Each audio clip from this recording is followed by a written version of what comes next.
Okay, welcome back mga boss, at ito gagawa natin ng voice over kasi hindi ko na malaya na yung pag-record ng video nito ay sobrang hina ng sounds. Lalapatan na lang natin ng boses at ipapaliwanag ko sa inyo blow by blow kung anong nangyari. So ito ay isang tutorial kapag ang isang Sakura AV735 ay pumutok yung dalawang fuse. Diyan pinapakita natin na putok talaga yung dalawang fuse. Ang kwento nito ng may-ari ay sabi niya, bigla daw uminit yung kaha, tapos maya hindi na tumunog, hindi na rin daw umandar yung fan.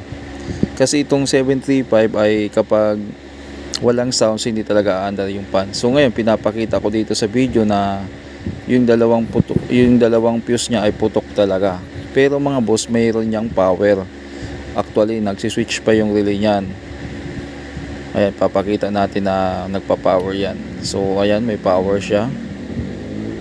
Yan, tapos nag-switch yung relay. So hindi lang dito marinig sa kasi natakpan nga yung yung microphone ng cellphone natin. So dito papakita ko sa inyo kung paano ko na troubleshoot at kung gaano kahalaga na kapag putok ang fuse ng amplifier ay huwag niyo nang kalikutin at mas mainam na ipagawa niyo lang sa technician or sa mga qualified service technician.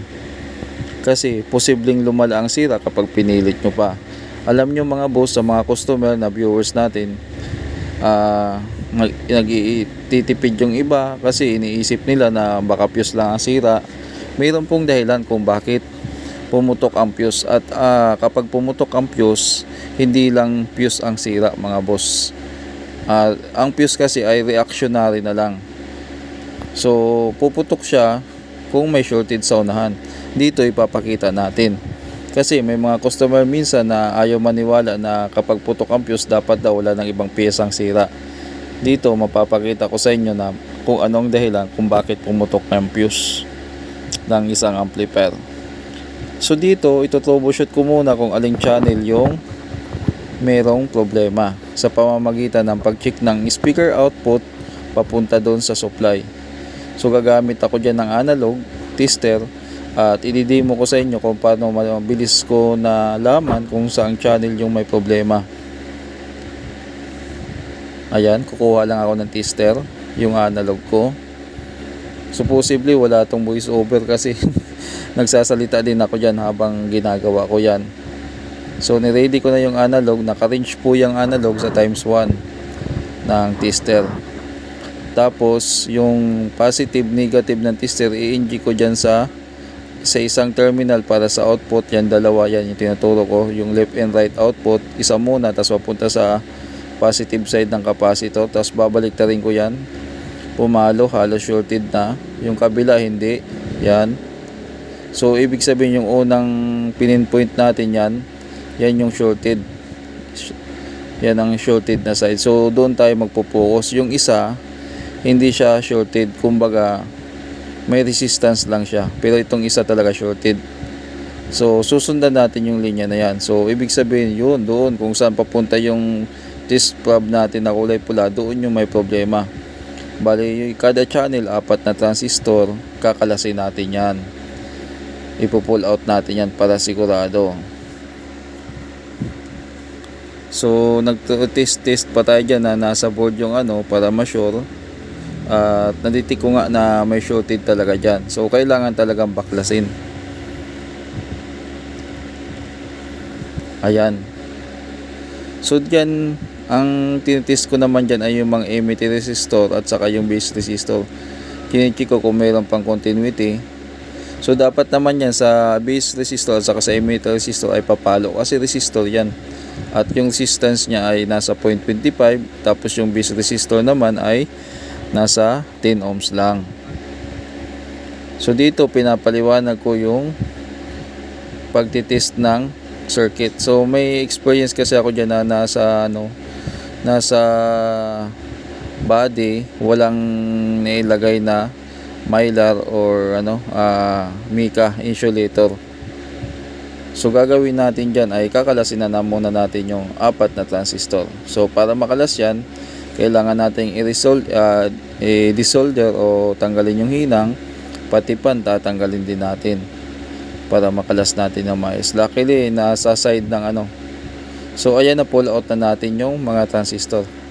Ngayon dito naman sa clip na to ay ipapakita ko sa inyo kung paano kumacheck yung mga power transistor kung ilan yung sira. So dito sinasabi ko base emitter, base collector, or base collector, base emitter pagtitest. Yan, simulan na natin.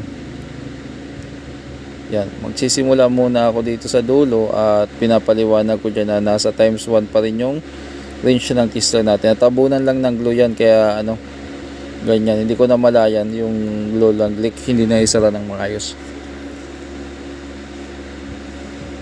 Ang tagal, ang dami kong pasakalin na naman siguro dito. Yan. So check kami yan. Base emitter, tapos babalik ta rin ko. Base collector, base emitter, okay. Collector emitter. So mukhang goods to. Yan, pinapakita ko yung number niya. Ano ba number nito? 1943. O tika lang. Tama, 1943. Kasi kapag pula ang base, letter A yan malamang. Kasi sa power amplifier o sa mga amplifier, dalawa lang yan. PNP at saka NPN. So, yung letter A at saka letter B ang simula ng transistor, PNP yan. Kapag C at saka D naman, ang simula ay NPN. Yan, inulit ko pa pag tester at para ma-sure na okay. Sunod naman yung pangalawa. So, yung deflection niya ay mukhang malakas. Malamang shorted to. So, ayan, baliktaran. Pagbaliktaran kasi yung palo niya mga boss ay malamang sa malamang. Sigurado. Shorted yan. So ayan, nakahuli tayo ng isang shorted. Pinapaliwanag ko pa yan kung ano yung mga pinagsasabi ko yan. Siguro yung base emitter. So tinabi ko na muna. Sunod naman, ito, mukhang good. NPN naman to. Siguro ano to, C5200. So ayan, mukhang okay siya. Okay, walang ano kasi binaliktad ko, walang palo. Oh.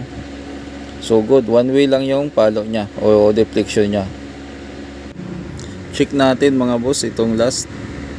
Kung ano, ayan, mukhang shorted din to, ayun. So yung nilagay ko sa right side ko ay ayos, yung sa kaliwa ay shorted. Yan. So shorted nga. So dalawa mga boss yung na-confirm natin na sira. Yan. So ito yung sira. Tabi na natin.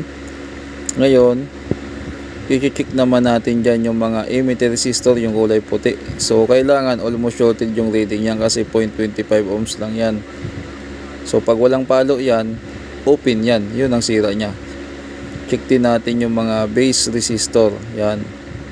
So 4 na piraso lang din naman yan. Yan yun naman na nakaseries sa base na resistor.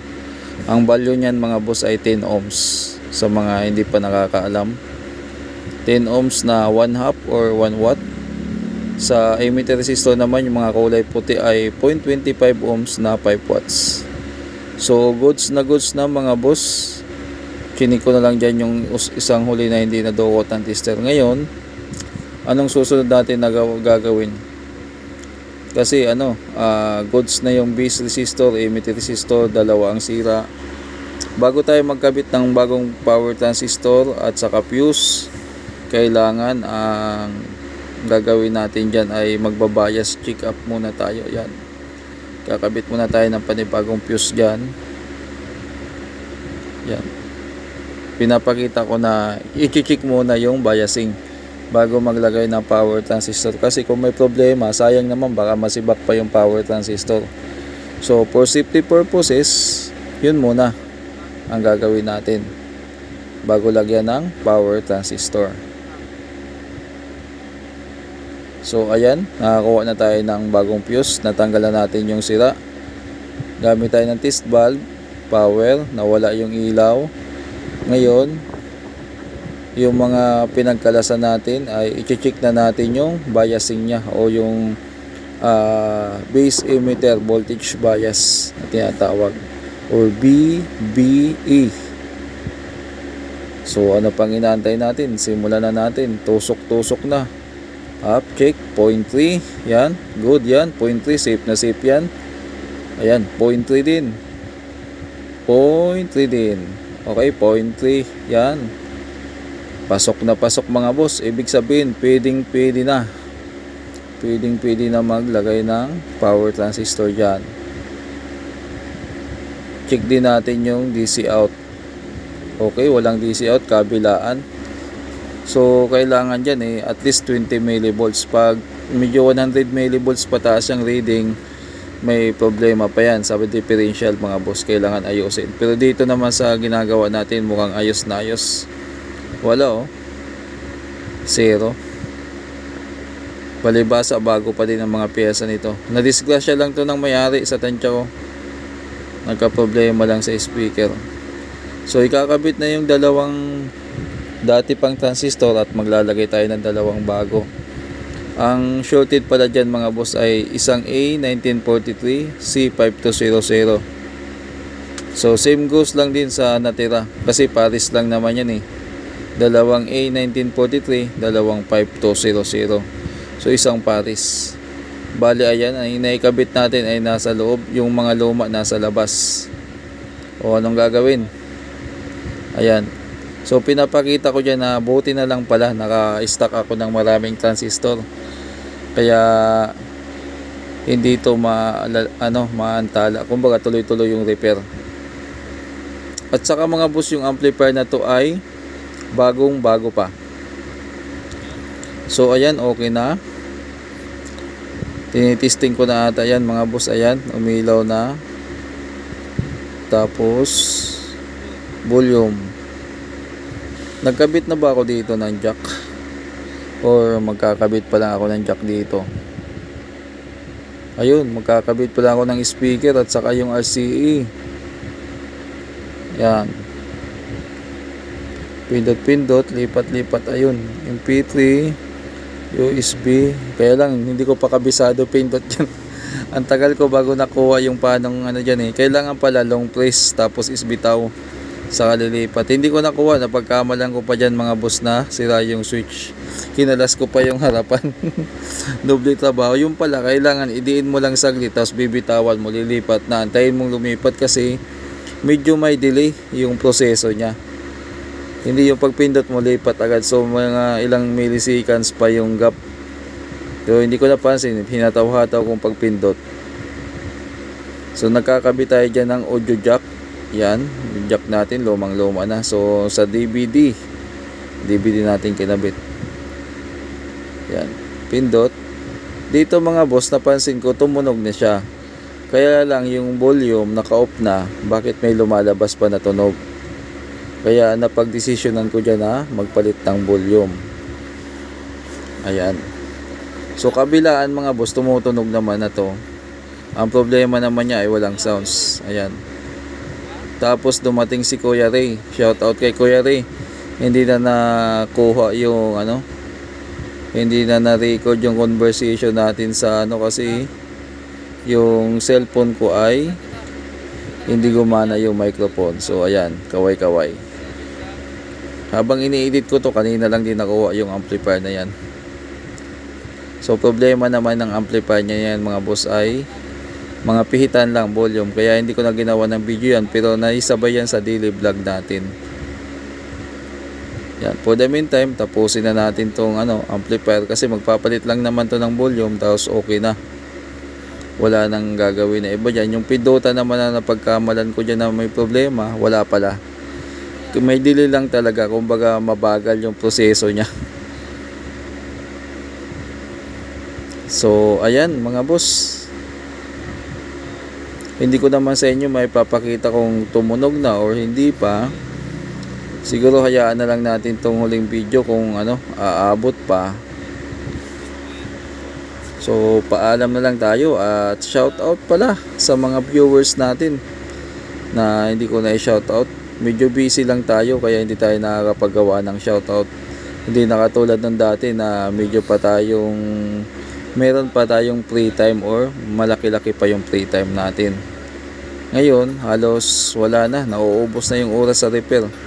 Minsan nga puro overtime na rin Iba kasi nung nagsisimula ako kasi pandemic yun at wala pang gaano tayo ginagawa. Eh ngayon medyo busy talaga mga boss. Kaya sa mga nagpapa-shoutout, pasensya na po. Shoutout na lang sa inyong lahat. So ito yung last clip na napalitan ko na ata ng volume at okay na, nakuha ko na yung paglipat. Ayan oh. Kailangan pala konting diin ng konti saka bibitawan. Diyan ko lang nakuha yung diskarte. So paalam mga boss at kita-kits tayo sa susunod kong video at maraming salamat.